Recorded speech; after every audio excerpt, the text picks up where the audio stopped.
대통령님께서 개선안과 함께 모두 말씀을 하시겠습니다.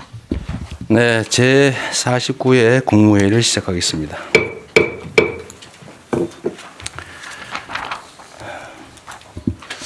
우리 요새 국무위원 여러분들께서 각자 맡은 자리에 최선을 다해 주시는 것 같습니다. 조금씩 성과도 나는 것 같고 또 평가도 많이 개선되고 있어서 감사하다는 말씀 먼저 드립니다. 관세 협상이라고 하는 큰 산을 넘었지만 우리 앞에 많은 과제들이 여전히 놓여 있습니다. 특히 대내외 파고에 맞서서 경제의 기초 체력을 보다 강화하고 국민 경제의 지속적 발전을 위한 토대를 더 튼튼하게 구축해야 되겠습니다. 그래서 내년이 더욱 중요합니다. 경제, 민생 회복의 불씨를 더욱 키워서 잠재 성장률을 반등시킬 수 있도록 정책적 역량을 총 집중해 주시기 바랍니다. 적극적인 내수 회복, 그리고 국익 중심의 통상 강화, 초혁신 기술 투자 확대, 그리고 과감한 균형 성장 전략의 수립, 그리고 추진에 만전을 기해 주시기를 부탁드립니다. 서민의 삶이 가장 중요합니다. 물가 안정에 각별한 노력이 필요한 이유입니다. 김장철을 앞두고 배추, 무 같은 채소류 가격은 안정됐는데 그 밖의 상품들은 오름세를 보이고 있다고 합니다. 가계의 부담이 가중되지 않도록 선제적인 수급 관리에 만전을 기하고 관계부처가 발표한 유통구조 개선안을 속도감 있게 추진해 주시기 바랍니다. 소비자들을 기만하는 소위 슈링크플레이션 같은 이 꼼수에 대한 제도적 보완책도 서둘러 마련해야 되겠습니다. 우리 공정거래위원회 담합 잘 챙기고 계시죠?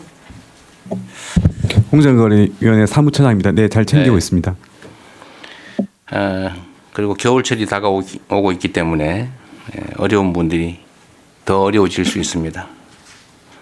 이런 분들에 대한 지원 대책 역시 세심하게 점검하고 또 부족한 부분이 혹시 있다면 신속하게 보완해 주시길 바랍니다. 이거 최근에 꽤 여러 차례 말씀드린 거긴 한데 한 번 더 말씀드리도록 하겠습니다. 우리 사회 일부에서 인종, 출신, 국가 이런 것들을 가지고 정말로 시대착오적인 차별, 혐오가 횡행하고 있습니다. 이 사회가 점차 양극화되고 있는 와중에 이렇게 극단적 표현들이 사회 불안을 계속 확대시키고 있습니다. 특히 SNS 등에서 이 특정 대상을 향한 혐오 표현이 무차별적으로 유포되고 허위 정보 또는 조작 정보가 범람하고 있습니다. 더 이상 이를 묵과해서는 안 됩니다.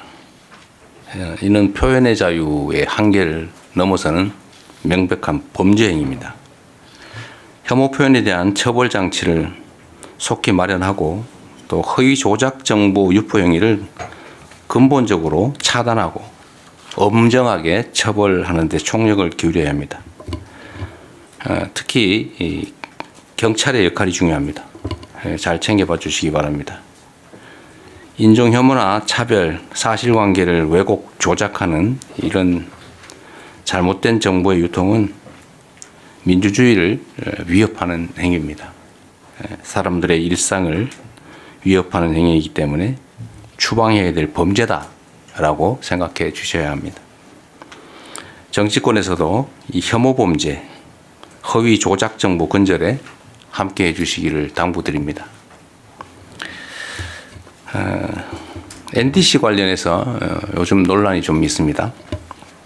그런데 탄소 중립 사회로 전환은 일부 고통이 따르더라도 지속 가능한 성장 또 글로벌 경제 강국 도약을 위해서는 반드시 가야 될 정말로 피할 수 없는 길입니다. 피할 수 없으면 즐겨라 라는 얘기도 있지만 이런 반드시 해야 될 일들을 회피하면 더 큰 위기를 맞게 됩니다. 우리의 현실적 여건 또 국민의 부담을 종합 감안해서 목표와 수단 사이에서 균형점을 찾는 실용적인 지혜가 반드시 필요하겠습니다. 정부는 재생에너지 전환, 온실가스 감축 과정에서 나타날 수 있는 국민과 기업의 어려움을 다방면에서 살펴주시기 바랍니다. 네, 이상입니다. 이후 회의는 국무총리께서 진행해 주시겠습니다. 잠깐 이 회의 자료가 어디 갔지?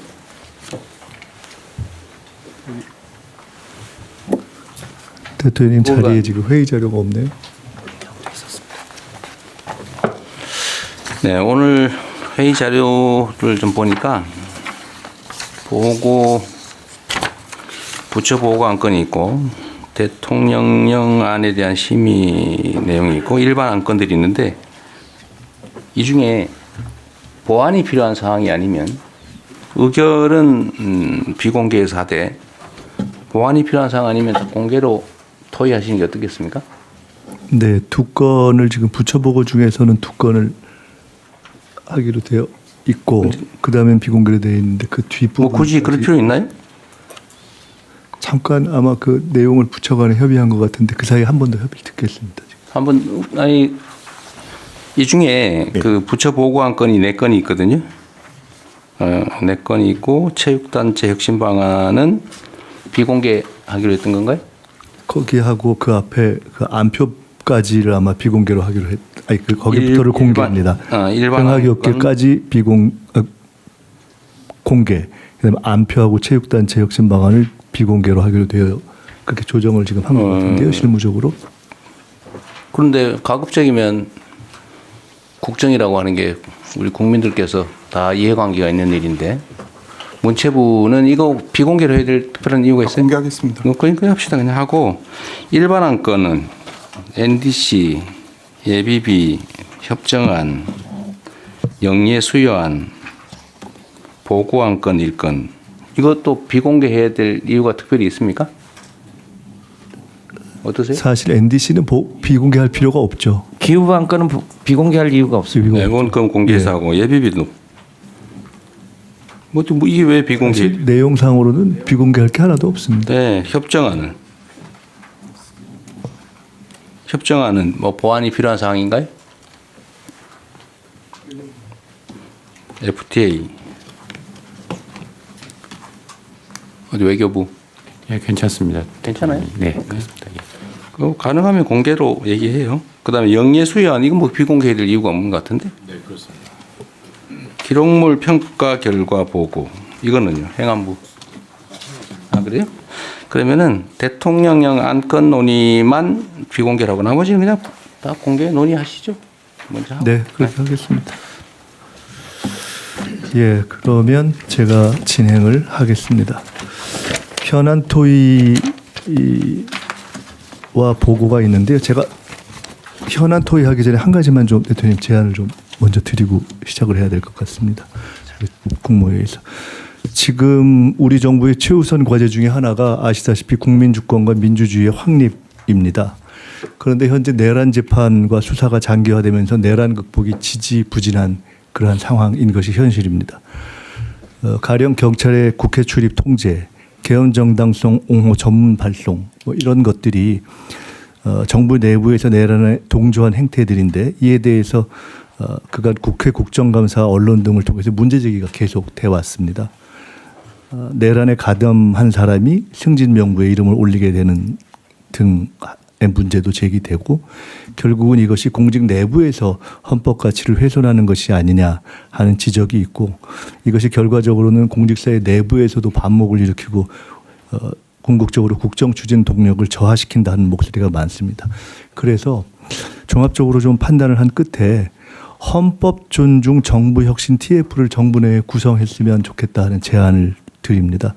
헌법 존중 정부 혁신 TF는 12.3 비상계엄 등 내란에 참여하거나 협조한 공직자를 대상으로 신속한 내부 조사를 거쳐서 합당한 인사 조치를 할 수 있는 근거를 확보하는 것을 임무로 하려고 합니다. 이건 뭐 공직자 개인 처벌 문제의 차원이 아니라 정부의 헌법 수호 의지를 바로 세워서 공직 내부의 갈등을 조속히 해소하고 국민의 신뢰를 회복하겠다 하는 취지입니다. 구체적으로는 정부의 각 부처와 기관별로 공정한 TF를 구성해서 내년 1월 정도까지 신속하고 질서 있게 조사를 마치고 설 전에 후속 조치까지 마련해서 민생에 집중하고 공직사회의 동요를 최소화할 수 있는 방법을 찾고자 합니다. 대통령님과 국무위원들께서 동의를 해 주시면 총리 책임하에 총리실에서 보다 상세한 추진 지침을 만들어서 배포드리고 추진해 나갈까 하는데 어떠시겠습니까? 그 당연히 해야 될 일 같아요. 네. 어쨌든 이게 내란에 관한 문제는 이제 특검에서 수사를 통해 형사처벌을 하고 있는 건데, 내란에 관한 책임은 이제 관여 정도에 따라서 이제 형사처벌을 할 사안도 있겠고, 또는 행정 책임을 물을 사안도 있고, 또는 인사상 문책이나 또는 뭐 인사 조치를 할 정도의 낮은 수준도 있기 때문에 꼭 필요할 것 같습니다. 네. 네. 특검에 의존할 게 아니고 독자적으로 해야 될 일 같아요. 네, 장관님들 다시 한 말씀은 따로 드리겠습니다. 네. 네, 그러면 다음 현안 토의를 진행하겠습니다. 2026년 경제성장 전략 주요 골자 안에 대해서 기획재정부 장관님께서 발제해 주시기 바랍니다. 예, 보고 드리겠습니다. 보고 자료는 작은 거하고 큰 거 두 개가 되겠습니다. 최근의 경제 상황입니다. 첫째, 경기는 그 밑에 GDP 실질 성장률에서 보시는 것처럼 작년 2, 4분기에 마이너스 0.2%, 작년 3, 4분기에 0.1, 4, 4분기 0.1, 금년 1, 4분기에 마이너스 0.1을 보이는 이 경제 상황이었습니다. 매우 어려운 아주 심각한 상황이었습니다. 그래서 저희 정부 들어서는 2, 4분기는 6월은 아마 저희들 관련에 대해서 0.7%로 새 정부 들어서 기대감 등등으로 이렇게 좀 0.7%까지 반등했고, 3, 4분기는 온전한 우리 이재명 정부의 첫 경제 성적표가 마이너스 1.2%로 이렇게 성장했습니다. 마이너스 1.2%. 플러스. 당황하셨는 것 같아요. 네, 1.2%로 아주 높은 성장을 했는데요. 2024년 1분기 이후 6분기 만에 이제 최고 수준을 해서 아마 이런 조금 더 힘을 낸다면은 연간으로 1% 내외 성장도 저희들은 예상하고 있습니다. 정시는 추경, 상법 개정 등 정책 효과에 힘입어서 주요국 대비 가장 높은 주가 지수 상승률을 보여서 그 밑에 표에서 보시는 것처럼 46.6% 11월 7일 기준입니다. 이렇게 보이고 있습니다. 이러한 경기 회복 및 정시의 어떤 상승의 모멘텀을 이어받아서 내년도에는 본격적인 성장 드라이브를 걸어서 잠재 성장의 달성을 넘어서서 잠재 성장률 반등의 원년, 좀 전에 대통령께서도 말씀하신 바와 같이 만들 그런 필요가 있기 때문에 그러한 각오하에서 2026년도 경제 성장 전략 마련을 추진하게 되었습니다.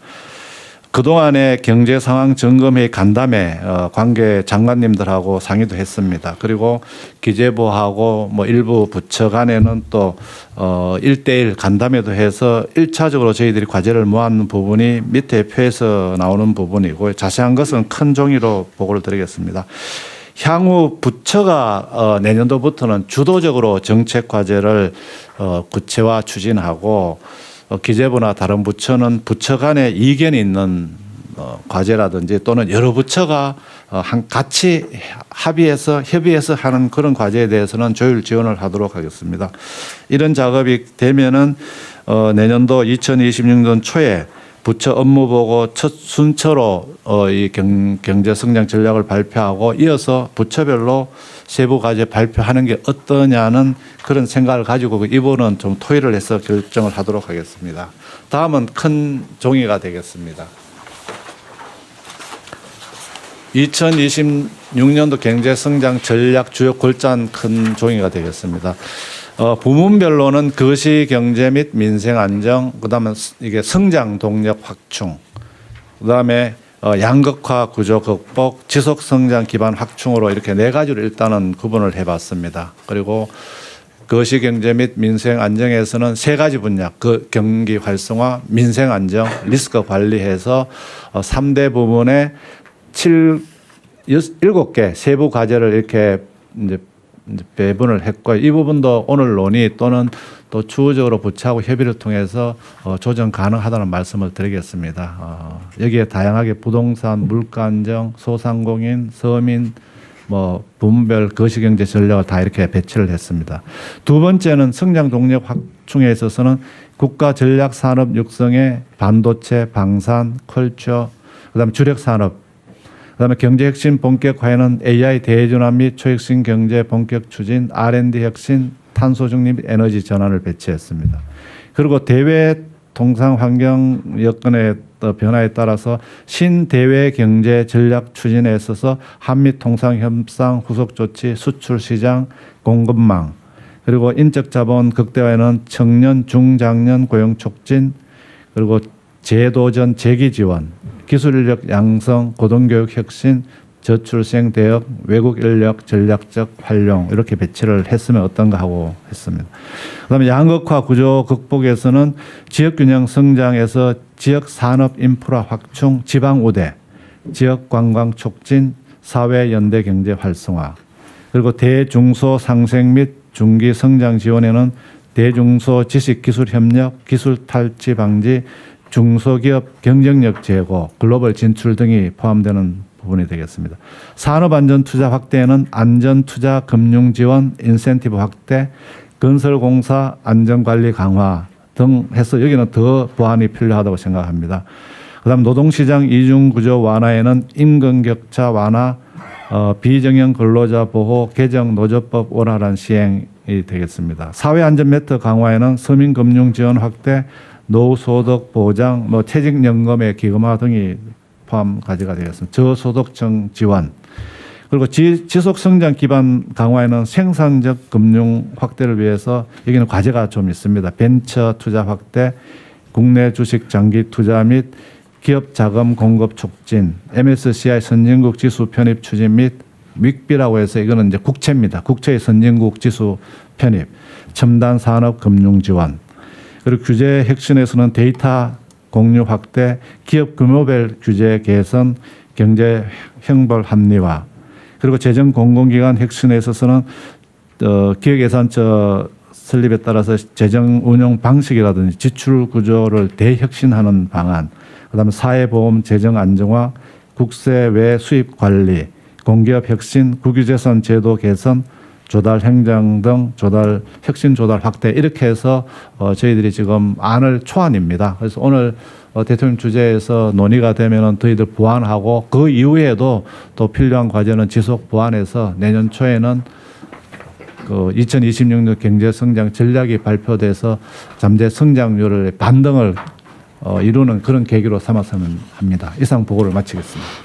근데 이거 내용 정리를 아주 잘하신 것 같은데요. 근데 여기 왜 자료에 안 띄우셨어요? 이게 너무 크다. 너무 커가지고. 네. 그래서 어쨌든 뭐 중요한 부분이 다 들어가 있긴 한데, 그래도 강조하고 싶은 거 몇 가지만 제가 말씀드릴게요. 뭐 어차피 다 하던 거긴 한데 한번 강조해서 한번 말씀드리는 겁니다.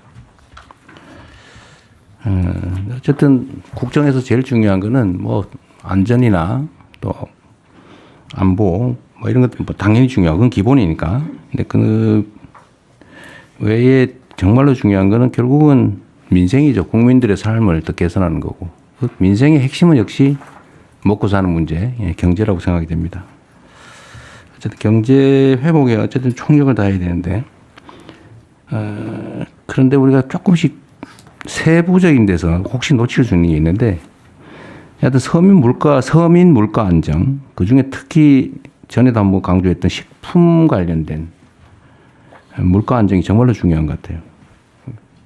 그리고 이게 정부가 정책적으로 기업 활동 지원, 경제 활성화 조치를 취하면 이제 대기업들의 활동이 중요하죠. 영향이 가장 크고 기여도도 크고 칭찬할 바가 많긴 합니다만 그 중에 가끔씩 보면 이런 독점적, 과점적 지위를 악용해 가지고 부당한 이익을 취하려고 하는 경우가 가끔씩 있어요.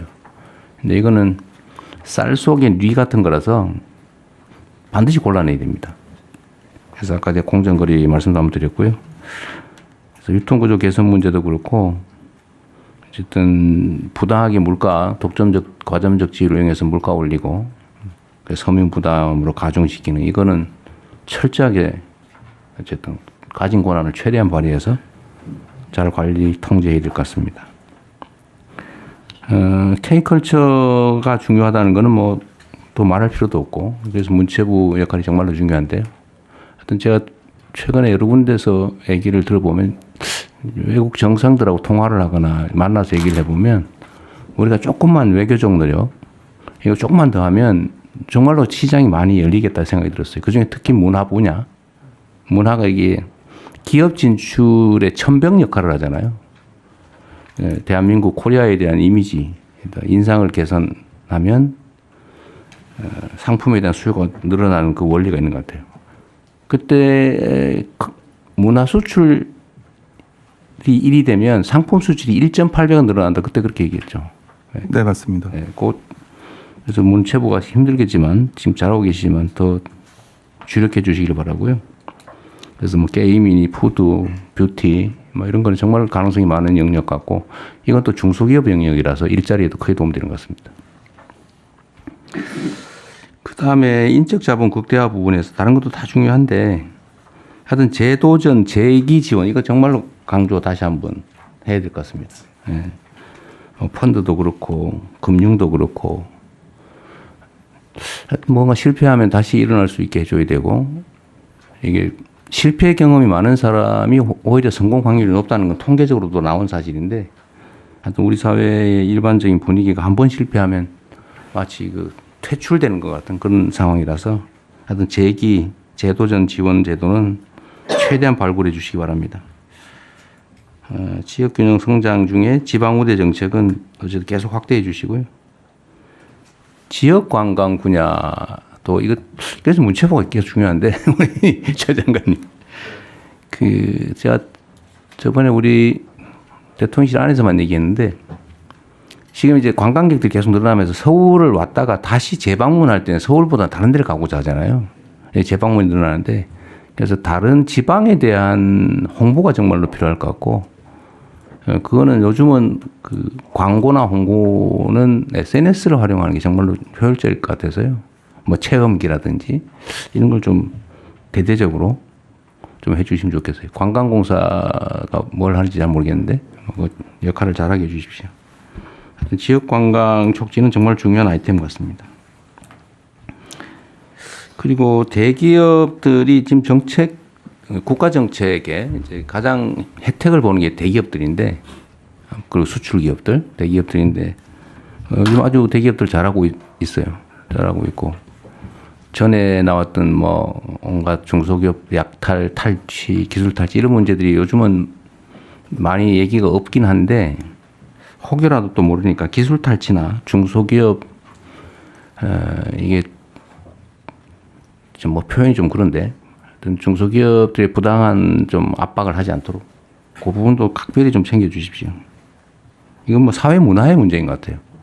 자기만 살겠다고 힘없는 사람들 쥐어짜가지고 부당 이익 취하는 거 이건 철저하게 좀 막아주면 좋겠습니다. 그리고 사회 안전 매트 강화 분야에서는 서민 금융 지원 분야를 그냥 말이 아니라 최대한 좀 정책적으로 지원해 주십시오. 금융 분야가 제일 자유주의적인 것 같아요. 그냥 한번 빚 안 갚으면 죽을 때까지 빚쟁이 돼가지고 아무것도 못하는. 그 선진국들은 빚이 한번 지더라도 쉽게 탕감해 주잖아요. 파면 면책 제도가 잘 발달해 있는데 우리는 아직 많이 부족한 것 같아요. 국민들이 한번 쓰러지더라도 일어서게 해야 국가의 역량이 커지는데 한번 쓰러지면 아예 다시는 못 일어나게 만드는 이런 잘못된 관행이나 제도는 좀 많이 개선해야 될 것 같아요. 저번에 참 금융위원회 소관인지 모르겠는데 금융위원회 어디 계세요? 예, 금융위원회 사무처장 참석하고 있습니다. 오셨구나. 예. 전에 저 서민들 뭡니까 그 신용 전과라 그래야 되나? 신용 사면 조치를 신용 사면 그거 어떻게 되고 있어요? 완료했어요? 그 조치는 완료를 했습니다. 네네. 어쨌든 계속 좀 추가 발굴을 좀 해주시고요.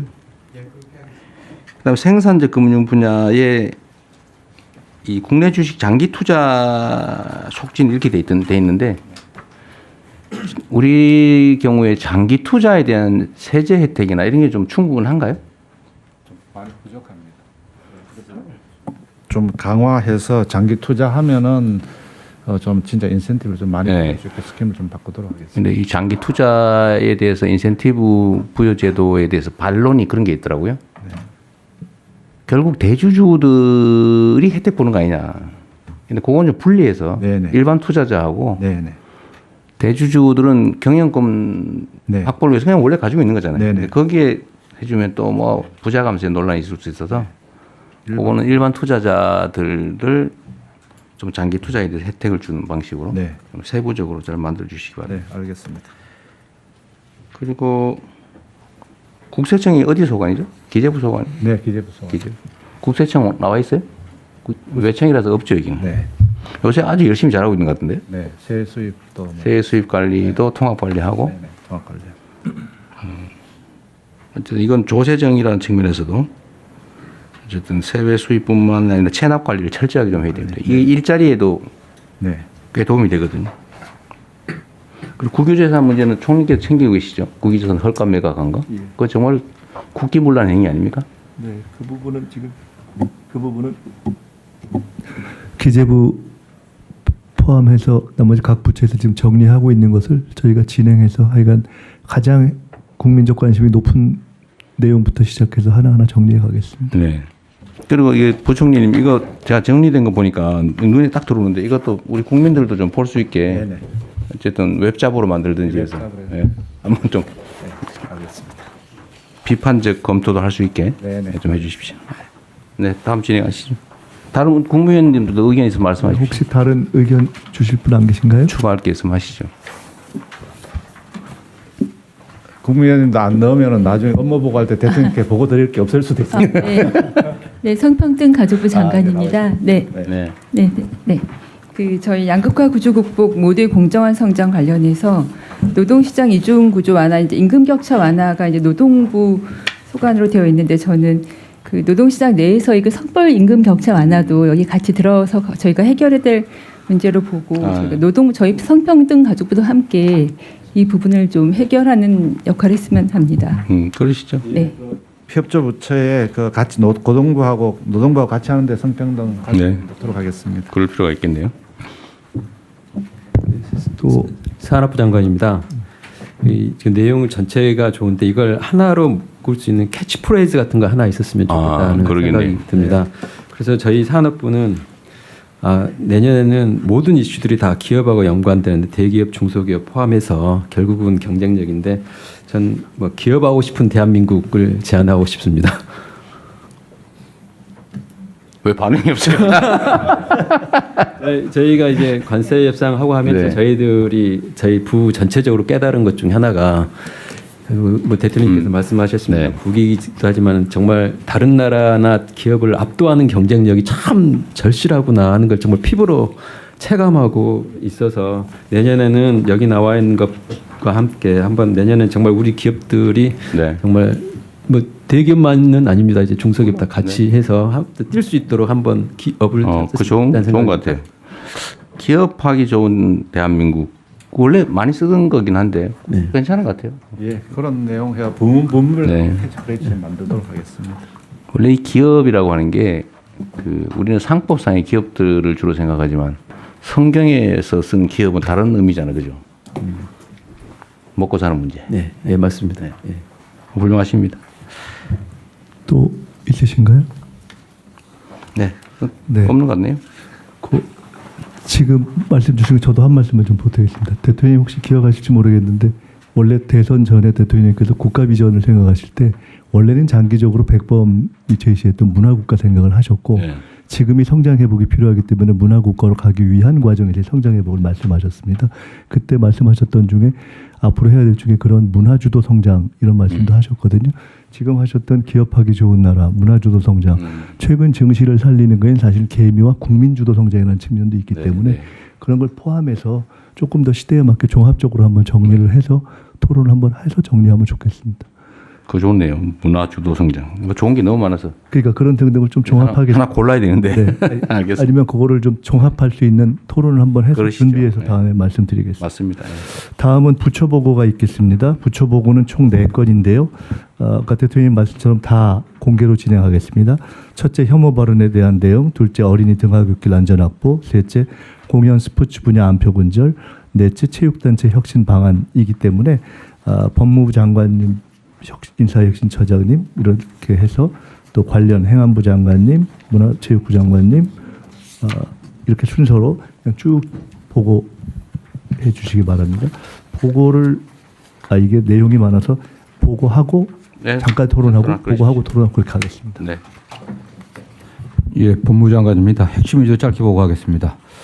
예, 최근 특정 국가나 국민에 대한 혐오적 발언이 시위 현장 등에서 지속적으로 발생해서 사회적 갈등이 심화되고 있는 것은 잘 알고 계실 겁니다. 특히 외국인 관광객이 크게 늘고 있는 상황에서 근거 없는 혐오 표현은 반드시 근절되어야 할 것입니다. 먼저 해외 입법 사례를 간략하게 좀 말씀드리겠습니다. 독일은 형법에 대중선동죄, 혐오적 모욕죄를 두고 혐오적 표현 등을 처벌하고 있고, 프랑스는 형법 및 언론자 입법에서, 또 영국은 우리와 같은 집시법과 비슷한 공공지수법에서 혐오 표현을 처벌하고 있습니다. 2페이지입니다. 미국은 혐오 표현 자체를 처벌하고 있지는 않지만 혐오를 동기로 하여 폭력 범죄까지 나아간 경우 상당 정도 가중 처벌하고 있습니다. 일본은 외국인에 대한 처벌을 금지하는 특별법을 제정하여 민사상 불법행위 책임 및 혐오 시위 제지의 근거를 활용하고 있습니다. 이와 같이 형사처벌 유무에는 다소 차이가 있긴 하지만 대부분의 선진국들은 소위 헤이트 스피치를 방지하는 법을 도입하고 있습니다. 형사법적 대응 방안에 대해서 말씀드리겠습니다. 최근 시위 과정에서 혐오적 발언이나 욕설이 난무하고 있다는 점에서 우선적으로 현행 집회 및 시위에 관한 법률을 개정하는 것이 가장 빠르고 효과적인 방법이라고 생각합니다. 국회는 김태년, 윤건영 의원이 개정안을 발의해서 계류 중에 있습니다. 이 개정안에 대해서는 명확성의 원칙에 위배된다는 지적 등이 있는 것으로 좀 저희들이 보고받고 있는데, 지난달 법무부에서 요점을 보완할 수 있는 검토 의견서를 작성해서 소관 부처인 경찰청에 송부하였습니다. 법무부는 경찰청과 함께 국회 입법 논의를 보다 적극적으로 지원하도록 하겠습니다. 혐오 표현 처벌을 위한 형법 개정 방안도 검토 중입니다. 독일, 프랑스와 같이 형법에 명예훼손, 모욕죄의 특례를 신설하면 지금보다 혐오 표현을 보다 용이하게 처벌할 수 있습니다. 다만 혐오 대상의 범위는 각 국가의 역사적, 사회적 배경에 따라 상이하므로 혐오의 대상을 국가 인종에 한정할지 종교, 성, 장애 등 다른 요소까지 확대할지에 대한 사회적 논의도 필요합니다. 이와 관련 최근 법무부에서 출범할 형사법 개정 특별위원회에서 이 쟁점을 1차 과제로 선정해서 논의할 계획입니다. 이와 관련해서는 양분함 의원이 개정안 입법 발의해서 논의 중에 있습니다. 네 번째로 입국 규제 방안 강화입니다. 혐오조장 관련법인 형법이나 집시법 등으로 형사 처벌된 외국인에 대하여 강제 퇴거 및 입국 규제를 할 수 있도록 출입국 사범 처리 기준을 좀 강화하도록 하겠습니다. 더불어 국외에서 대한민국을 혐오하는 표현을 하는 외국인에 대해서도 입국 규제 조치를 선제적으로 하는 방안도 검토하겠습니다. 타 부처 특히 외국 입국 규제라든가 또는 관련해서는 어떤 외무부의 협조 상당히 필요한 상황입니다. 어쨌든 타 부처에서도 혐오 발언 등 표현을 근절하기 위한 다양한 대응 방안이 있을 것으로 알고 있습니다. 인터넷상이나 또 SNS상에서는 정보통신망법 등 그런 개정들이 별도로 좀 논의돼야 될 것으로 보고 있고요. 어쨌든 타 부처에서도 적극 협조해 주면 저희들이 입법적 방안을 만드는데 협조하도록 하겠습니다. 이상 보고를 마치도록 하겠습니다. 네, 의견들 있으면 말씀하십시오. 잠깐 이 부분은 인사혁신처장님까지 같이 하고 보고를 그래? 해야 그래? 되나요? 여기에는 잠깐. 인사는 좀 더 하시죠. 네. 이거는 공무원에 대한 제한된 거니까. 네. 일단 법무부 발표에 대해서 의견들 있으면 말씀 먼저 들어보시겠습니다. 제가 먼저 말씀드릴까요? 네. 지금 네 번째 입국 규제 강화 문제는 현행 법률 하에서 할 수 있는 일 같아요. 쉽지 않습니다, 선생님. 왜요? 일단 지금 관련 기준이 지금 없습니다. 이거에 관련해서는. 기준 만들면 되잖아요. 예, 예. 그래서 지금 그걸 저희들이 입법 없이도 할 수 있는 일 같은데. 출입국 사범 처리 기준을 지금 개정하려고 좀 하고. 필요한 뭐 그 기준을 만드시고 만약에 시행령 수준 대통령령이나 아니면 뭐 규칙이 필요하면 그걸 제정을 하시죠. 네네. 예. 그 법률 범위 내에서 그래서 그렇게 시행하면 될 것 같고요.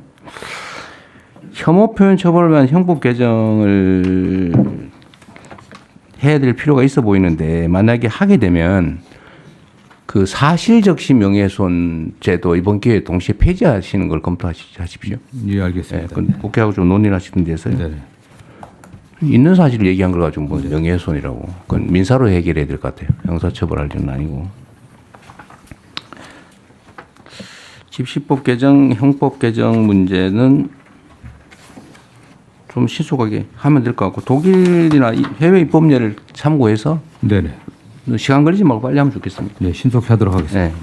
네. 네, 대통령님 행안부입니다. 네, 네. 네네. 지난 에이펙을 계기로 해서 국가경찰위원회 의결을 통해서 혐오 집회 시위에 대한 대책을 마련했고요. 그 시행 중에 있습니다. 그런데 이제 그 외에 혐오 현수막이 또 맞죠. 그 얘기. 네. 문제가 심각해져 가고 있습니다. 특히 정당 현수막이 5개 광고물법뿐만 아니라 정당법에 의해서 허용이 되어 있기 때문에 이 부분에 대한 그 법률 개정도 네. 필요하다는 말씀입니다. 아니 안 그래도 제가 그 말씀 한번 드리려고 했는데 제가 최근에 어디 보니까 뭐 사실인지 아닌지 모르겠는데 현수막을 달기 위한 정당을 만들고 있다고 하더라고요. 그냥 길바닥에 막 걸려 있는 이거 정말 저질스럽고 수치스러운 그런 내용의 그런 현수막이 당에서 그런 거라고 철거를 못 한다 그래요. 그 사실 최초의 이 입법 취지에서 완전히 벗어난 악용 사례잖아요. 그리고 저도 지방자치단체장을 해봤는데 그 현수막이 정말로 동네 지저분하게 만들거든요. 그 지정 게시대에 닮으면 모르겠는데 아무데나 그냥.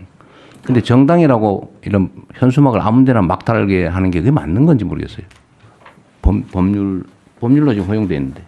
예, 그 금지되는 현수막에 대한 법적 근거가 있습니다. 예를 들면 인종차별적 또는 성차별적 내용의 인권 침해 우려가 있는 경우에 그 게시된 현수막을 철거할 수도 있는데요. 그래서 이걸 근거로 해서 금지 광고물 적용 가이드라인을 지방 정부에 전부 보낼 예정입니다. 그러니까 그건 현행법 안에서 하는 건데 그 정당이라고 현수막을 거의 무제한으로 막 걸 수 있다. 그러니까 현수막 걸기 위한 정당을 만들어 가지고 지금 하고 그 또 일부 얘기에 의하면 그게 무슨 종교단체하고 관계 있다는 설도 있고. 근데 이게 정말 문제 같아요. 현행 규정상 지금 동당 2장씩을 달 수 있게 해놨는데요. 여러 정당이 달다 보니까 경쟁적으로 달아서요. 도시 미관도 굉장히 좋지 않습니다. 그래서 전체적으로 총량도 좀 규제를 할 필요가 있고요. 실제로 현수막 정당은 못 달게 하는 게 맞는 것 같습니다. 그런데 법률상으로 넌 현수막 정당이니까 달지 마라. 저기 원내 정당이고 뭐 국회의원 많으니까 달겠다. 그거 말이 안 되잖아요. 저는 물론 이게 제가 당 대표 있을 때 만든 법 같기는 한데 이렇게 악용이 심하게 되면 그 개정하든지 없애야 되는 거 아닌가요? 제가 지금 자치단체장들이 그런 민원도 많거든요. 그 법률로 그걸 허용을 해놔가지고. 제가 구청장을 할 때 그래서 소위 공공게시대를 역사 주변에 만들어서요. 그 역사 주변에 공공게시대에 달 수 있도록 해줬습니다. 근데 지금은 그냥 아무데나 막 달고 있어서요. 지금 도로가 뭐 이런 육교 이런 데 마구 달아놔가지고 사실은 교통사고 위험도 크고 그리고 보기에 너무 안 좋아요. 그래서 마이크 켜고 말씀하십시오. 이 정당 현수막이 너무 그 혐오를 유발하고 또 학생들의 교육적인 역효과도 있을 뿐만 아니라 정당에 대한 혐오증이 유발해서 굉장히 심대합니다. 반드시 법을 개정해서 원내 정당이 됐든 어떻든 간에 차별성을 두고 책임 있는 정당으로서 모습을 보여줘야 된다고 생각하기 때문에 반드시 이 부분은 개정을 해야 될 사항입니다. 그 당 쪽하고 협의를 좀 해가지고 좀 어디서 해야 될지 모르겠는데 당 쪽하고 협의를 좀 해서 이건 개정을 해서 현수막 달기 그 정당이라고 현수막 마구 달 수 있게 하는 게 말이 되나 이게 너무 행안위 소속 정당법도 행안부 소관 법률입니다. 네. 그거를 저는 이거를 허용한 거를 이제는 좀 안 하는 걸로 바꿔야 될 것 같아요. 그 정당이 국가 보조금 받아가면서 온갖 수단이 다 있는데 그걸 현수막까지 막 동네에 그 너저분하게 막 걸 수 있게 허용하는 게 말이 되는지 잘 모르겠어요. 그건 뭐 입법적으로 가능해 보이긴 한데 어차피 이게 정당법의 정당 활동의 자유, 그다음에 일반적으로 표현의 자유의 문제라고 해당하지만 잘 아시는 것처럼 뭐 국가안전 모형 질서유지 공공복리를 제한할 수 있기 때문에 해당 규정에다가 이걸 공공복리를 제한할 수 있다고 해놓고 거기에다 이런 혐오 표현들 같은 거 할 수 없다. 아니면 정당의 목적이나 활동에 위배되는 현수막은 달 수 없다. 이런 정도 해놓으면 충분히 입법은 가능해 보입니다. 그런데 그건 주관적인 평가가 들어가기 때문에 이 정치적 차별 논란이 발생해서 일반적인 뭐 규정이죠. 아니 이게 원래는 못 달게 돼 있었거든요. 네네. 원래는 지정 현수막에만 달 수 있게 돼 있었고 정당이라고 아무 때나 막 달 수 있게 하는 거 그 법으로 만든 거 아니에요. 근데 그 법을 없애야 돼요. 그 일종의 특례법을 만든 거 아닙니까? 예, 그걸 그 5개 광고물법과 정당법을 모두 개정해서 원래대로 옛날로 원래대로 돌아가야 돼요. 네. 원래 허용이 안 돼 있었어요. 지정 게시대 외에는 게시할 수 없게 되어 있습니다. 그건 협의를 좀 해보시죠. 네. 너무 보기 안 좋습니다. 다른 의견들 마저 예, 듣고. 대통령 정철시장입니다. 네네. 네, 혐오 증오가 이제 실제 지금 디지털 시대에는 온라인상에서 제일 많이 네. 이루어집니다. 그래서 형법 조치와 더불어서 정보통신망법 같은데 EU 같은 경우에는 디지털 서비스법에 보면 플랫폼 사업자가 이 증오나 혐오 이런 표현들은 삭제 의무가 부과되어 있습니다. 그리고 삭제를 안 하면 굉장히 높은 매출 대비 이렇게 벌칙이 부과돼 있거든요. 그래서 우리나라는 지금 방심위 규정 정도밖에 없거든요. 그래서 네. 법적 처벌 조항이 없습니다. 그래서 그 온라인의 그 플랫폼 사업자에 대한 삭제 의무 조항도 같이 병행 입법이 돼야 될 것 같습니다. 좋은 생각이신 것 같네요. 그게 원래 이런 혐오 아니면 뭐 누군가의 명예훼손, 모욕 이런 거를 쓰는 건 당연히 배상 사유고 처벌 사유인데 이거를 포털이나 이런 데서 방치를 하면 그 방치한 포털도 배상 책임을 진다는 판례가 있어요. 내가 아주 오래전에 있던 판례인데 근데 지금 거의 막 방치하고 있죠. 그래서 그건 삭제 의무 조항이 과징금 조항을 만들 필요가 있겠는데 그건 너무 심하죠. 특히 뭐 유튜브 이런 데 보면 정말 눈 뜨고 못 볼 돈 벌겠다고 그런 짓들을 하는데 하여튼 그것도 같이 검토를 한번 하시죠. 예, 법제처장입니다. 네. 예, 그 법무부 보고 내용 중에서 그 혐오 대상을 출신 국가나 인종의 한정 1차적으로 얘기를 했고 이제 종교성 장애의 경우에는 사회적 논의가 필요하다고 그랬는데 종교의 경우에는 이미 특정 지역에서 이슬람 사원 앞에서 혐오 시위를 한 적이 있고 명백히 들어가야 됩니다. 모든 국가들이 이거 다 집어넣고 있고 그러니까 성차별이나 성적 지향, 성별 이 부분도 지금 5개 광고물 관리에서 그 금지되는 내용 광고물의 내용으로서 성차별적 내용이 이미 들어가 있습니다. 이 부분도 네. 유럽 모든 국가들이 다 집어넣고 있습니다. 네, 국제 표준에 맞춰서 개정을 하시죠. 네, 성평등 가족부 장관입니다. 이 혐오 표현 처벌을 위한 형법 개정안을 이 성평등 사회 실현하는 데 굉장히 큰 도움이 될 것 같습니다. 특히 이제 디지털 온라인에서의 어떤 차별 발언이 남녀 간의 더 그 갈등을 좀 부추기는 요소들도 많고 해서 법무부에서 진행하시는 형사법 개정 특별위원회에 좀 관련 부처도 함께 논의에 좀 참여하면 좋을 것 같습니다. 자중하는 뭘 하자 말을 해놓고 세워라 내워라 하거나 아니면 논쟁을 이유로 너무 시간이 지연되면 안 하는 것과 같기 때문에 뭐든지 결정이 되면 신속하게 진행하도록 좀 해주십시오. 네, 이제 인사처 발표하시죠. 네, 인사처 발표드리겠습니다. 혐오 발언에 대한 대응 방안과 관련해서 인종, 민족, 국가, 지역 등에 대한 차별과 혐오는 공직자에게도 더욱 용납되기 어려운 행위입니다. 우리 사회의 혐오와 차별을 근절하는 데 있어서 공직사회가 적극적으로 참여할 필요가 있다고 생각됩니다. 이와 관련하여 공직자의 임용 제한과 징계 측면에서 혐오 발언자에 대한 제재 방안을 말씀드리겠습니다. 첫째, 법무부 등 관계 부처에서 그 혐오 발언 처벌 규정을 마련하면 이를 위반한 자에 대해서는 엄격히 공직 임용을 제한할 수 있도록 일반 범죄보다도 강화된 별도의 결격 사유를 넣어서 마련하려고 합니다. 무한제 제한이신 것 같네요. 네네. 공무원이 재직 중에 혐오 발언을 하는 경우 처벌 규정을 두어서 임용 결격 사유에 해당하는 경우에는 당연 퇴직될 수 있도록 할 예정입니다. 또한 형사 처벌 여부와 관계없이 혐오 발언을 한 공무원에 대해서는 그 경중을 따져서 징계를 통하여 엄중히 책임을 묻도록 하겠습니다. 이를 통해 공직사회의 혐오 발언에 대한 불관용의 원칙을 명확히 하도록 할 예정입니다. 이상입니다. 네, 이건 꼭 필요할 것 같습니다. 얼마 전에 무슨 어떤 기관장이 하얀 얼굴, 까만 얼굴 이런 소리 해가지고 이게 어쨌든 참 있을 수 없는 일을 하고도 멀쩡하게 살아있더라고요.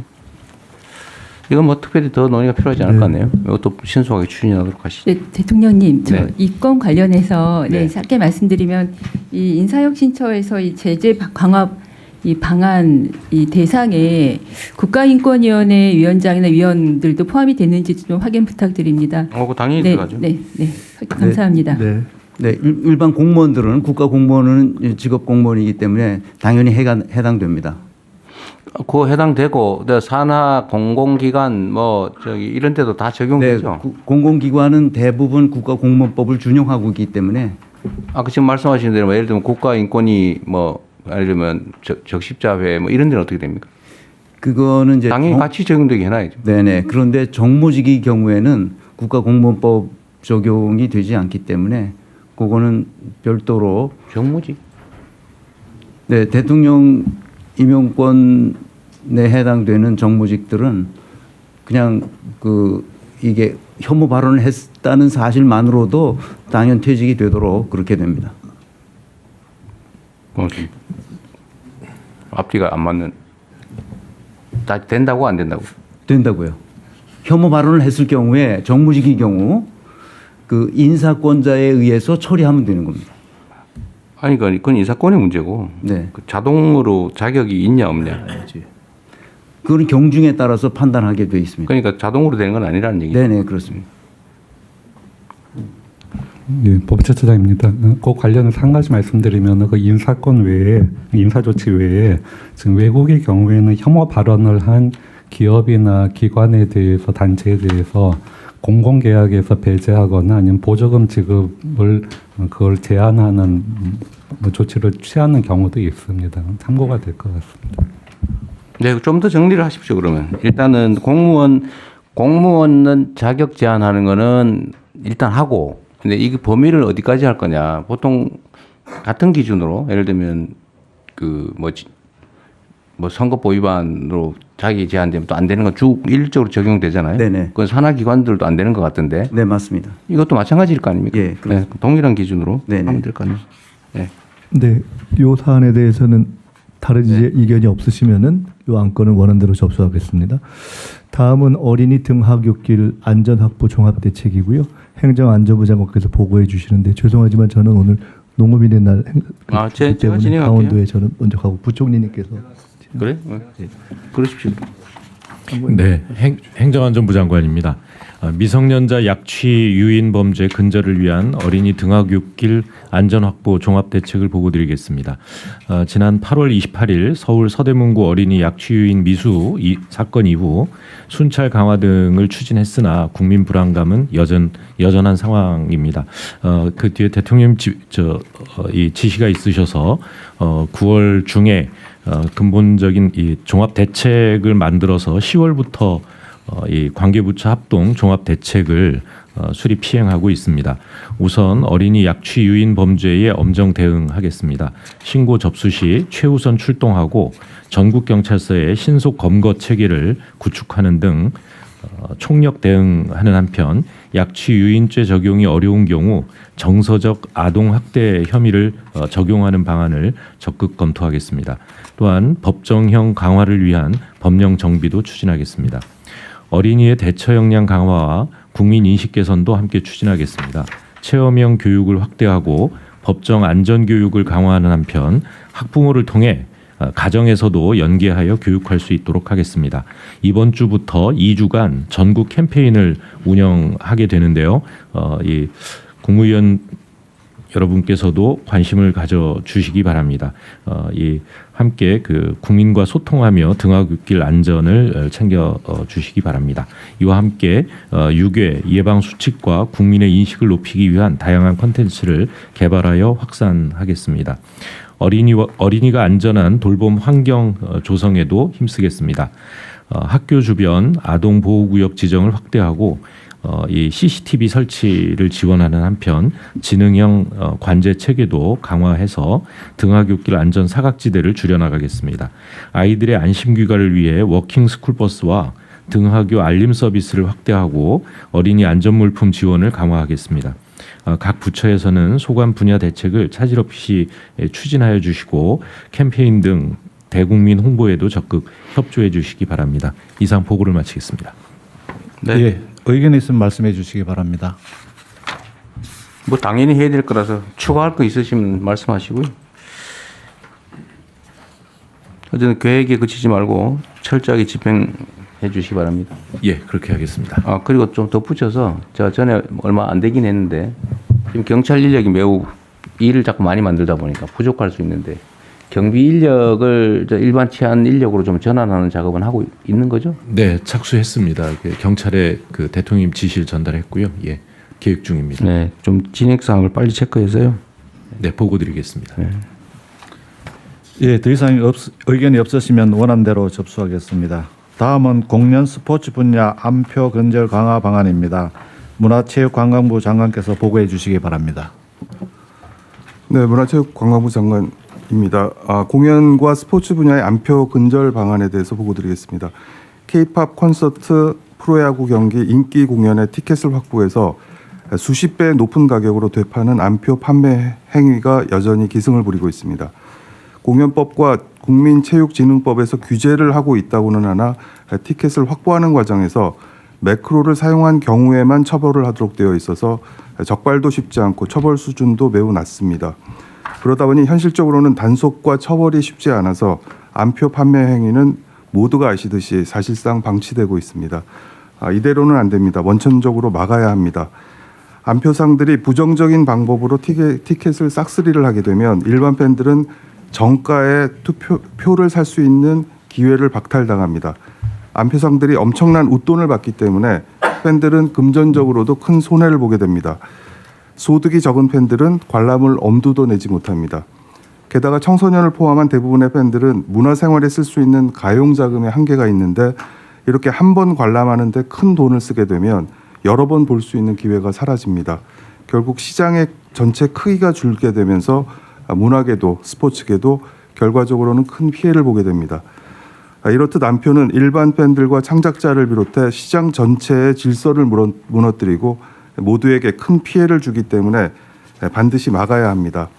법을 바꾸겠습니다. 이번 정기국회에 관련 법을 개정해서 수단 방법에 관계없이 티켓을 웃돈을 받고 판매하는 행위는 전면 금지하고 위반할 경우 처벌을 강화하겠습니다. 티켓을 정가보다 높은 가격으로 판매할 경우 상습 위반자는 가중 처벌하겠습니다.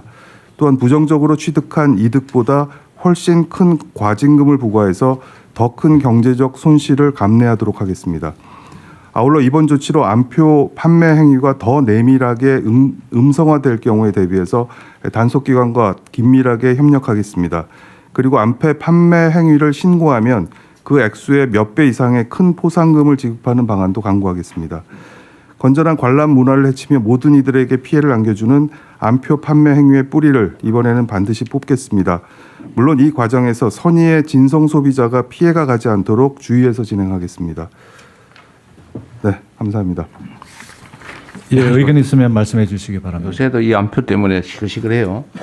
근데 한때 안표 많다가 없어졌었는데 최근에 갑자기 더 많아졌나 봐요. 보통 늘 있고요. 보통 가을에 포스트 시즌, 프로야구 포스트 시즌 때 또 이게 확 늘어납니다. 네. 열심히 준비하셨는데 죄송한데 다 좋은데 네. 형벌 강화는 반대입니다. 과징금, 과태료. 안표 저 야구장 안표 팔다 걸렸는데 그 징역형 10년 이상 지금 10년 이하 하더라도 법원이 징역형 선고할 리가 없어요. 괜히 수사하고 재판하느라고 돈만 잔뜩 들고 역량 낭비 같은데 그냥 과징금을 대폭하시는 게. 네, 과징금 할 거고요.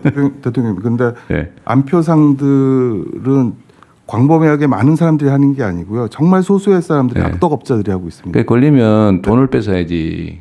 그 징역할 리가 없다니까 법원이. 알겠습니다. 시간 인력이만 소모될 것 같아요.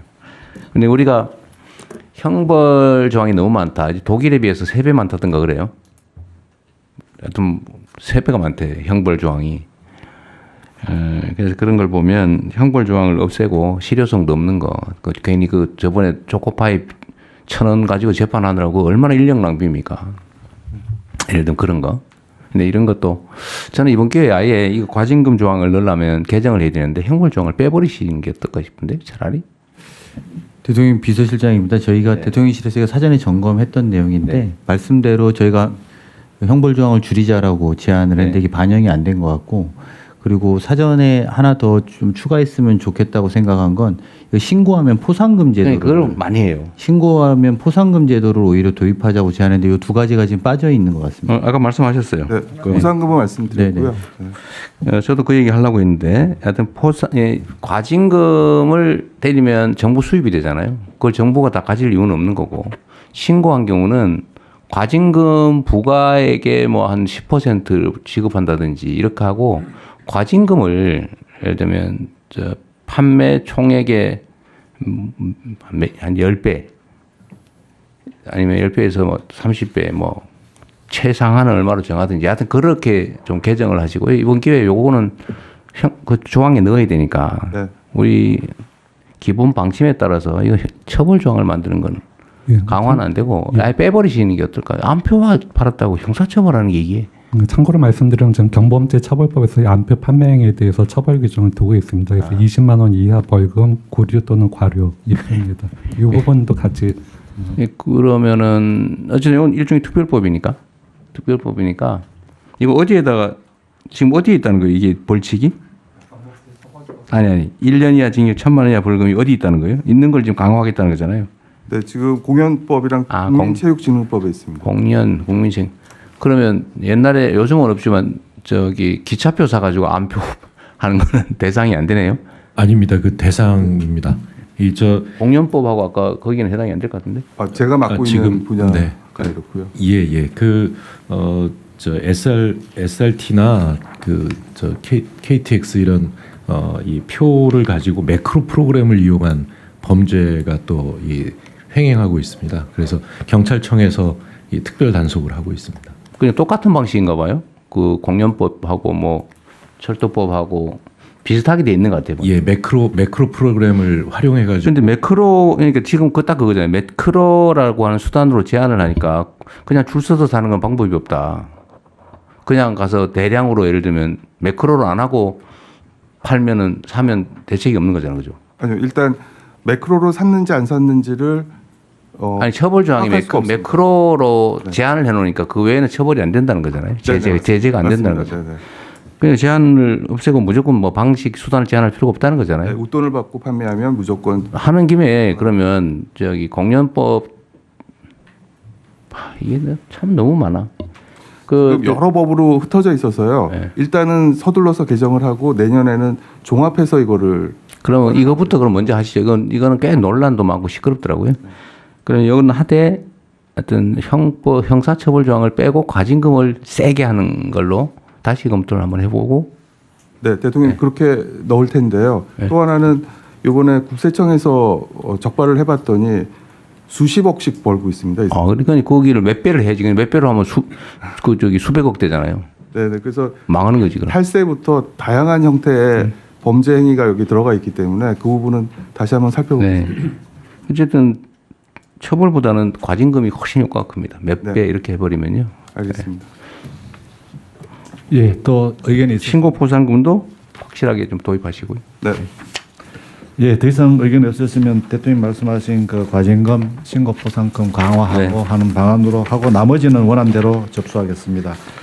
다음은 계속해서 체육단체 혁신 방안 보고입니다. 문화체육관광부 장관께서 보고해 주시기 바랍니다. 네, 문체부는 체육단체 정치적 중립성과 네, 죄송합니다. 체육단체 혁신 방안을 보고드리겠습니다. 추진 배경입니다. 대한체육회는 체육단체 최상위 조직으로서 17개 시도체육회와 68개 종목단체가 회원으로 가입되어 있습니다. 대한체육회와 종목단체는 국제올림픽위원회인 IOC와 국제경기연맹인 IF의 구성원이기 때문에 정부는 체육단체의 중립성과 자율성을 존중하고 있고 직접 관리, 감독하는 수단은 제한적이었습니다. 그러다 보니 과거에는 대한체육회에 대해서는 여러 논란이 거듭되어 왔습니다. 권한 남용과 불투명한 운영에 대한 지적이 끊이질 않았고 이는 시도 그리고 종목 단체도 다르지 않았습니다.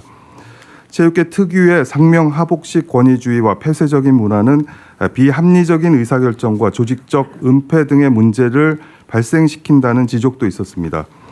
최근에는 사격장 실탄 유출 사건처럼 안전과 위험 관리 체계도 미흡해서 국민의 기대에 어긋났던 게 사실입니다. 체육계도 이제야말로 국민의 신뢰를 회복할 수 있도록 변화해야 합니다.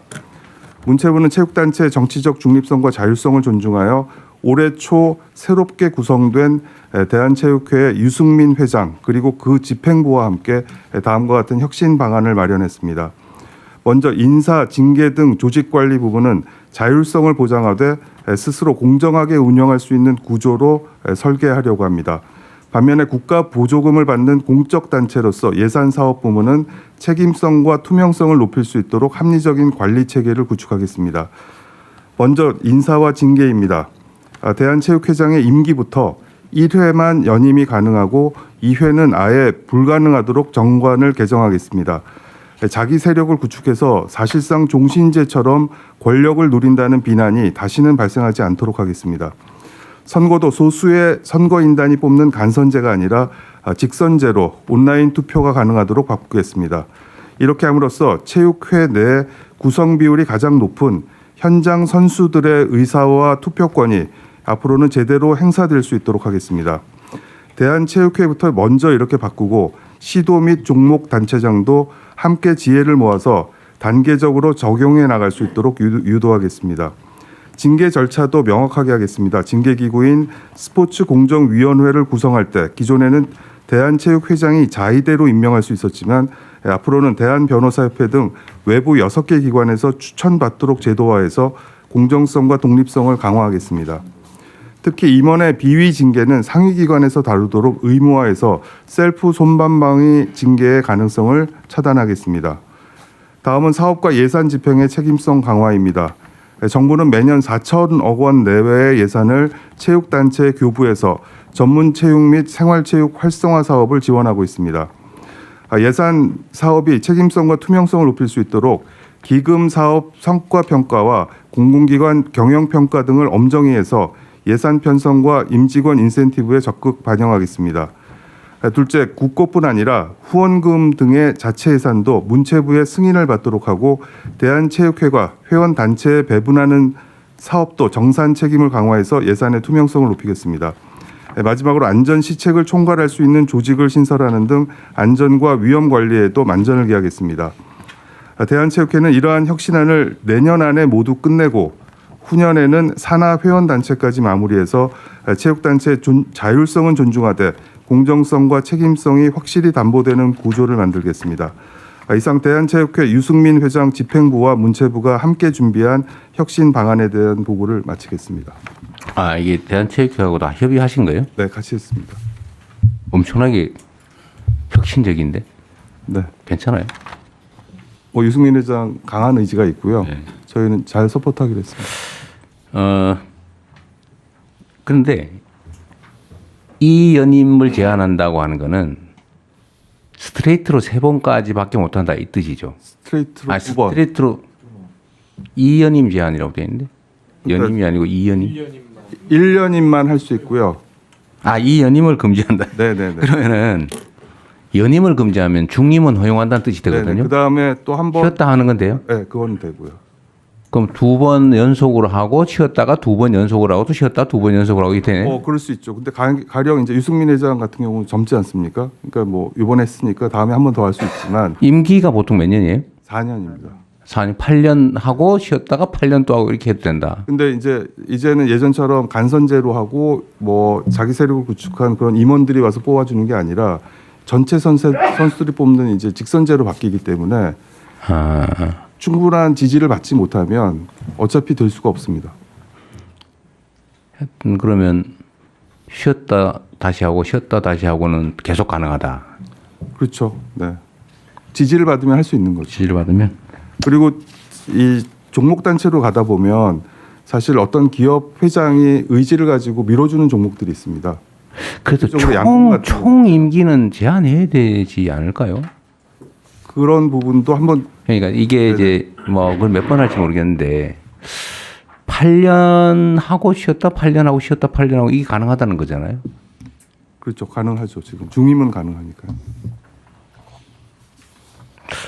그것도 총 임기는 하나쯤은 재원을 해야 되지 않을까? 예를 들면 우리나라에 그 감시 권력은 제한이 없어요. 예를 들면 국회의원처럼.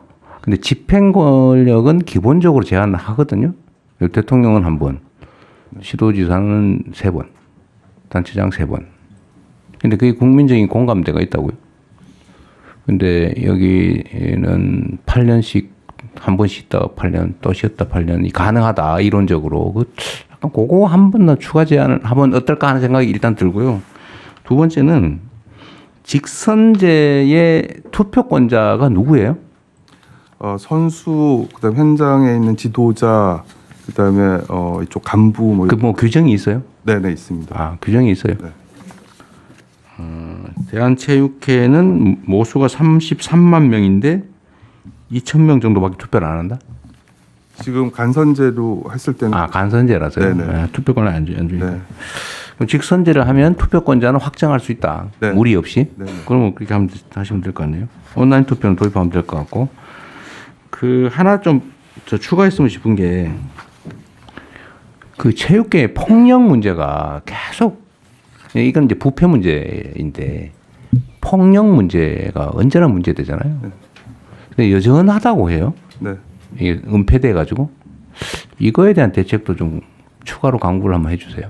네, 그 부분이 유승민 회장도 가장 지금 중점을 두고 있는 부분이고요. 또 대한체육회 분리돼서 스포츠 윤리센터라는 걸 만들어서 언제든 신고하고 감시할 수 있는 체계를 만들어 놨는데 이 부분도 조금 지금 한 7, 80명 정도가 움직이고 있거든요. 네. 여기도 예산을 좀 더 지원하고 그런 부분들에 대해서 신속히 처리할 수 있도록 지원하고 저런 게 있더라고요. 이게 이제 체육계 폭력 문제뿐만이 아니고 예를 들면 뭐 중소기업의 기술 탈취 문제나 아니면 뭔가 후려치기 뭐 이런 거 있잖아요. 약자들. 이 약자들은 혹시 신고하고 문제 삼았다 자기가 피해를 입을까 봐 말을 못 하는 거예요. 그래서 이거를 다른 부처도 다 관련이 있는데 그래서 공정거래위의 신고도 사실 좀 그렇다고 하더라고요. 혹시 내 신고했다가 조사받으면 누가 신고했는지 알잖아요. 알면 이제 불이익을 실질적으로는 주기 때문에 못한다고 해요. 그래서 이거를 좀 제도적으로 익명화해서 조사를 하면 누군가 신고를 하면 그것만 조사를 하면 딱 드러나기 때문에 그럴 때는 아예 기본적으로 포괄적으로 익명 제보는 익명으로 다 처리하고 그냥 일반 조사를 해서 드러나지 않게 하는 거를 제도적으로 뭔가 보강을 좀 해야 되지 않을까 싶어요. 우리 사회 약자 그룹들이 언제나 드러날까 두려워서 말 못 하잖아요. 이 체육회 이것도 비슷하거든요. 예를 들면 익명으로 신고를 받을 때 익명을 철저히 보장하고 예를 들면 어느 지역의 어느 단체가 그렇다 그러면 그거 포함해서 몇 군데를 동시에 조사를 하든지 해가지고 드러나지 않게. 그 방법을 좀 강구를 해보시면 어떨까 싶습니다. 그냥 아이디어예요. 네, 스포츠는 특히 그 학교에서 매우 그 폐쇄되어 있는 형태에서 일어나고 있는 폭력이기 때문에 잘 드러나지가 않습니다. 그리고 이 피해자가 겁을 먹어서요. 신고도 제대로 못하고 있습니다. 그래서 대통령의 말씀처럼 그렇게 조사하는 방법에 있어서도 아주 기술적인 법들을 잘 찾아내서 피해가 가지 않도록 하겠습니다. 익명 신고를 확실하게 보장하고 그 절대 노출되지 않도록 조사를 할 때도 좀 광범위하게 묶어서 하도록 제도화하는 게 어떨까 싶습니다. 제가 얼마 전에도 보니까 그 내가 이걸 그만두지 않는 한 문제 삼을 수 없다 이런 기사도 하나 있더라고요. 근데 그게 약자들은 언제나 그런 상황에 처하죠. 네, 참고로 인사혁신처에서 참고로 그 간부 모시는 날이 있다는 걸 저도 충격을 받았는데요. 간부 모시는 날이 있어요. 네. 그래서 익명으로 신고센터를 그 개설해서 하도록 하면 효과가 있습니다. 네. 네. 네, 지금 익명 참고로 신고센터는 있고요. 아, 네, 있습니다. 네, 네. 네. 그리고 지난 8월달에 저희가 한 번 걸리면 무조건 퇴출입니다. 지금은 그렇게 운영을 했더니 신고가 지금 꽤 많이 들어오고 있습니다. 아, 그래요? 빨리빨리 처리는 하고 있습니다. 그리고 교육부의 협조가 많이 필요합니다. 보통 학원 체육 안에서 일어나는 또 폭력들이 많기 때문에 그래서 같이 협력해서 잘 대응하도록 하겠습니다. 부 장관님, 저희 과거에 그 조재범 사건이 있었을 때도 저희 성평등가족부에서 협조해서 문체부 산하의 스포츠혁신위원회 구성된 바 있는데 그때 고안된 제도 중에 하나가 스포츠윤리센터인데 윤리센터가 그 이후에 또 정권이 또 다른 정권 하에서 제대로 기능을 못한 면이 있으니까 살펴봐 주시고 저희 성평등가족부에서도 학교 청소년과 그 체육회 내에서의 성폭력 성희롱 그 대응에 좀 적극 지원하도록 하겠습니다. 네. 네, 그냥 그 특별히 방안까지는 모르겠는데 우리 학생들이 학생 선수 같은 경우에 체육을 하게 되면 일정한 성적이 나지 않으면 그 다음 장래가 없기 때문에 특히 이런 폭력에도 저항하지 못하는 경우가 많습니다. 그런데 그렇게 정말 견디다 못해서 신고를 했는데 그래서 그 선생님 뭐 그 지도자는 그만두시긴 했는데 그걸 사실은 이제 그 학생들이 운동을 계속하기가 힘든 상황이 생길 수 있거든요. 근데 그 이런 거 할 때 제일 중요한 것 중에 하나는 그 지금 그 사안이 접수돼서 밝혀지면 그 일단 퇴출을 시키는데 퇴출하고 그 스포츠계가 국가대표 선수를 지도하던 분이 무슨 비리가 있어 생기면 저 지역에 있는 다른 단체로 가서 활동을 하게 되고 그러면서 그 같은 종목 안에 분들끼리는 이게 굉장히 네트워크가 잘 돼 있어서 서로 밀어주고 이런 게 있거든요. 그래서 그 퇴출이 그냥 그 자리에서 물러나는 게 아니라 그 종목 관련 전 스포츠계 전체에 어디든 그러니까 작은 학교의 지도자조차도 갈 수 없도록 그런 근본적인 퇴출이 어떻게든 고민이 됐으면 좋겠습니다. 네, 그렇게 지금 퇴출되고 있습니다. 아예 자격 자체가 박탈이 돼서 다시는 들어와서 가르치는 일을 할 수 없도록 그렇게 지금 진행되고 있습니다. 네. 그래서 저번에 양궁 선수 어떻게 됐어요? 지금 계속 징계위원회 진행 중입니다. 머리 오래 걸려요? 네, 또 뭐 이 신청도 있고 그래서 또 하여튼 뭐든지 너무 지연되지 않게 네. 신속하게 좀 처리하면 좋겠습니다. 시간을 질질 끌거나 그러지 않게. 네. 네. 예, 더 이상 의견이 없으시면 오늘 논의된 결과는 보완하는 것으로 하고 나머지 부분은 원안대로 접수하겠습니다. 이상으로 부처 보고를 마치겠습니다. 그래서 오늘 또 공개해야 되기 때문에 일반 안건을 먼저 심의하도록 하겠습니다. 제 1496호부터 1498호까지 3건의 안건을 일괄하여 상정하겠습니다. 기후에너지환경부 장관께서 제안 설명해 주시기 바랍니다. 네, 설명드리겠습니다. 2035년 국가 온실가스 감축 목표안은 파리 협정에 따라 모든 당사국들이 5년마다 유엔에 제출하는 것으로 올해 우리나라의 감축 목표안을 제출할 필요가 있습니다. 이번 2035년 NDC는 IPCC 권고, 헌재 결정, 미래 세대의 부담 완화, 지구적 책임, 산업계의 부담 등을 종합적으로 고려해서 2018년 배출량 대비 53%에서 61%를 감축하는 것을 목표로 설정했습니다. 이 목표 이행을 위해 재생에너지 확대와 전력망 확충, 탈탄소 산업 전환, 전기차 보급 확산, 열 공급의 전기화, 가축 분야의 에너지화, 신규 흡수원 확대 등을 통해 부분별 온실가스 감축을 적극 추진하겠습니다. 또한 KGX 추진 전략을 함께 마련하여 전력, 산업, 수속, 건물 등 분야별 핵심 과제를 선별하고 재정, 금융, 세제, 제도 등의 측면의 통합 지원을 통해 탈탄소 전환과 녹색 산업 육성을 이뤄내도록 하겠습니다. 여기 회의 자료 좀 누구 챙겨주세요. 회의 자료가 있는 거죠. 이거 회의 자료가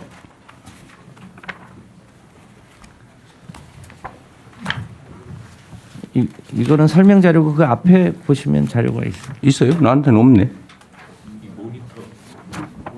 예. 서류로는 안 만들었나요? 네, 서류 배포가 안 돼 있고요. 모니터에는 있습니다. 아, 서류로 배포 안 했어요? 네. 다른 위원님들은 안 받으셨어요? 모니터에 있습니다. 아, 모니터에 있어요. 왜 종이 아까워서 그러셨나요? 그건 저희 소관이 아니어서. 심의 자료는 그 컴퓨터로 이렇게 배포되고 종이로는 배포 안 하고 있습니다. 아, 원래 그랬어요? 예. 저는 이거 보면서 앞뒤로 막 봐야 되기 때문에 앞으로는 출력해 주세요. 예, 출력해서 배포. 뭐 아무 차이도 없어가지고. 네, 알았습니다. 네, 말씀 마저 하십시오. 네, 마저 보고 드리겠습니다. 두 번째 건입니다. 제3차 계획기간 국가 배출권 할당 계획 변경안은 온실가스 배출권의 할당 및 거래에 관한 법률 제5조 3항에 따라 2020년 수립한 제3차 계획기간 전환 부분 배출 허용 총량을 조정하는 내용입니다. 작년 말에 국가 온실가스 배출량 통계가 변경됨에 따라 3차 계획기간 배출권 거래제 전환 부분 배출 허용 총량을 조정하여 과잉 할당을 교정할 수 있도록 3기 할당 계획을 변경하고자 합니다. 다음은 제4차 계획기간 중에 국가 배출권 할당 계획안입니다. 이 안은 온실가스 배출권의 할당 및 거래에 관한 법률 제5조에 따라 제4차 계획기간의 온실가스 배출권 할당 등에 대한 구체적인 기준을 제시하는 계획입니다. 4차 계획기간에는 온실가스 감축을 유인할 수 있도록 배출권 거래제를 정상화하여 2030 NDC 및 2050 탄소 중립 달성에 기여하고 기업의 온실가스 감축이 탄소 경쟁력 제고로 이어지도록 제도를 개편하고자 합니다. 4기 할당 계획은 온실가스 감축 기능을 강화하되 경기 변동에 따라 배출권을 유연하게 공급하며 제도를 단계적으로 강화하고 산업계 업종별 특성을 반영하여 기업의 제도 이행력을 제고하는 내용을 담고 있습니다. 이상 3건의 의안을 심의 의결하여 주시기 바랍니다. 예, 의견을 말씀해 주시기 바랍니다. 너무 복잡한 의제라서 의견들이 없나 본데요. 이게 사실 논란이 상당히 많은 거죠. 그렇습니다. 그 처음에 국민 공청회 시작할 때는 감축안이 48%안, 53%안, 61%안, 65%안 네 가지를 가지고 검토를 했는데요. 그 중간에 헌재의 위헌 판결, 헌법 불합치 판결이 있었는데 그 헌재의 내용을 쭉 함의해 본 바 최소한 미래 세대 부담을 줄이려면 최소한 53%는 넘겨야 할 것 같고요. IPCC가 중간에 61%, 그러니까 2019년 대비 60%를 줄이라고 하는 권고가 있었고요. 워낙 빨리 지구가 더워지고 있어서 과학자들은 65% 안도 권고를 했는데 48% 안은 아무래도 위헌성이 있어서 산업계 쪽은 그 안을 선호하긴 했습니다만 네. 위헌성이 있어서 제외했고요. 65%는 우리가 아무리 해도 좀 무리가 따라서 선형으로 직선으로 그어서 달성할 수 있는 53%와 61% 사이를 범위 형태로 결정하게 됐습니다. 이게 어쨌든 뭐 얘기로는 2018년에 배출한 탄소 총량 기준으로 53%를 줄일 것이냐 아니면 61%까지 줄일 것이냐 그 논란이 있는 건데 어쨌든 우리는 목표로는 최저 53% 최대 61%까지 줄이겠다. 그런 목표를 수립한다 그 말이죠. 그렇습니다. 예. 어쨌든 뭐 다 많은 논의를 해서 한 거라서 네, 그냥 더 얘기해도 예, 여러 번 그 관계부처 협의를 논의를 많이 장차 세부 계획안들을 세워야 하고 특히 전력 분야는 12차 정기본도 세워야 하고요. 각 분야별로 세부 이행 계획을 세우는 과정에서 더 정밀하게 계획을 세우고. 하여튼 이게 이제 우리 이 장면을 보시는 국민 여러분께서도 이제 다 이해하시겠지만 이제 어제 논란이 있는 이유는 이걸 강화를 하면 전통적인 예를 들면 석탄 발전소 네. 또는 화석연료 사용하는 산업들 이게 이제 부담이 커지는 거고. 그렇습니다. 대신에 이제 재생에너지 산업이나 이런 부분은 또 기회가 또 생기는 거고. 기업의 부담이 되긴 하지만 결국은 이렇게 체질로 바꿔야 되는데 여기에 대해서 반대하는 분도 계시고 빨리 해야 된다는 쪽도 있고 지금 그런 상태인데 이제 우리가 정부 차원의 목표치를 정하는 거다 그 말이잖아요. 그렇습니다. 네. 네, 대통령님, 저 산업부 장관입니다. 산업부는 부담되죠. 큰 부담이 되는 건 사실이고요. 더군다나 지금 현재 산업계 여건이 다배출 업종인 철강, 석유화학 등이 특히 더 어려운 업종들입니다. 그래서 논의 과정에서 기후부랑 산업부 그리고 뭐 경제부처에서 나름대로 굉장히 치열한 논쟁은 있었습니다. 다만 하나 이게 제대로 적응이 되려면 산업계의 어려움은 이게 발표만 되고 정부가 원래 여기 안에 포함된 지원은 있어야 되는데 발표할 때는 지원을 해준다고 했다가 실제로 이제 발표하고 나면은 그런 지원들이 없었던 과거 정부의 사례가 있어서 거기에 대해서 좀 불안해하고 아쉬워합니다. 그래서 이런 목표와 함께 원래 지금 여기 하면서 했던 내용 대부분들이 주로 이제 R&D 관련된 재정 지원 내용들이 굉장히 상당히 많습니다. 이런 부분들이 같이 가서 업계에서도 어차피 대통령님께서 말씀하셨다시피 이게 시대의 흐름이고 따라가야 된다면 그에 같이 가서 업계의 경쟁력, 산업의 경쟁력 강화될 수 있도록 각별히 좀 관심을 가져주시면 감사하겠습니다. 그런 거 잘 챙기시라고 저기 기업하시던 분을 산업부 장관으로 모신 겁니다. 네, 잘 챙기세요. 네. 예, 의견 또 있으십니까? 예, 더 이상 의견이 없으시면 세 건의 안건은 각각 원안대로 의결하겠습니다. 다음은 제 1491호 안건을 상정하겠습니다. 이번 안건은 제가 제안 설명드리겠습니다. 2025년도 일반 회계 목적 예비비 지출안은 국가정보자원관리원 화재로 중단된 정보 시스템의 대구 센터 이전 등 복구 비용을 지원하기 위한 행정안전부 소관 예산 201억 6,800만 원, 과학기술정보통신부 소관 예산 41억 7,700만 원 등 총 260억 6,800만 원과 10월 30일 중앙재난안전대책본부에서 확정한 9월 호우피해 복구 계획 이행 지원을 위한 행정안전부 소관 예산 83억 원을 2025년도 목적 예비비로 지출하려는 것입니다. 심의 의결하여 주시기 바랍니다. 네, 이거 뭐 별도의 특별한 의견이 필요한 게 아닌 것 같은데요? 예, 다른 의견이 없으시면 원안대로 의결하겠습니다. 다음은 제 1492호, 1493호 두 건의 안건을 일괄하여 상정하겠습니다. 외교부 차관께서 제안 설명해 주시기 바랍니다. 네, 제안 설명드리겠습니다. 대한민국 정부와 베트남 사회주의 공화국 정부 간의 자유무역협정 부속서 3가에 제시된 품목별 원산지 규정을 개정하는 교환각서안과 대한민국과 동남아 국가연합 회원국 정부 간의 포괄적 경제협력에 관한 기본협정 하에 상품무역에 관한 협정 부속서 3 원산지 규정의 부록 2에 품목별 원산지 기준 개정안은 기존 자유무역협정상 품목별 원산지 기준을 세계관세기구의 2022년 통일상품명 및 보호체계에 맞추어 개정함으로써 당사국 수출입업자들이 해당 협정의 혜택을 더욱 편리하게 누리도록 하려는 것입니다. 상기 2건은 국회 비준 동의를 필요로 하지 않습니다. 이상 2건의 의안을 심의 의결하여 주시기 바랍니다. 의견이 있으시면 말씀해 주시기 바랍니다. 없습니다. 예, 의견이 없으시면 두 건의 안건은 각각 원안대로 의결하겠습니다.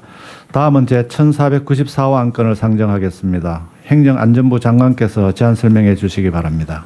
네, 영예 수여안은 순국선열의 날 등 기념 유공자를 비롯하여 새마을 운동을 통해 지역사회 발전에 기여한 유공자 등 총 15개 부문 205명에게 훈 포장을 수여하려는 내용입니다. 심의 의결하여 주시기 바랍니다. 의견을 말씀해 주시기 바랍니다. 뭐 잘 선정하셨겠죠? 네.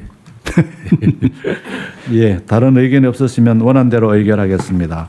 다음은 보고 안건을 심의하겠습니다. 제 1495호 안건을 상정하겠습니다. 행정안전부 장관께서 제안 설명해 주시기 바랍니다. 제안 설명드리겠습니다.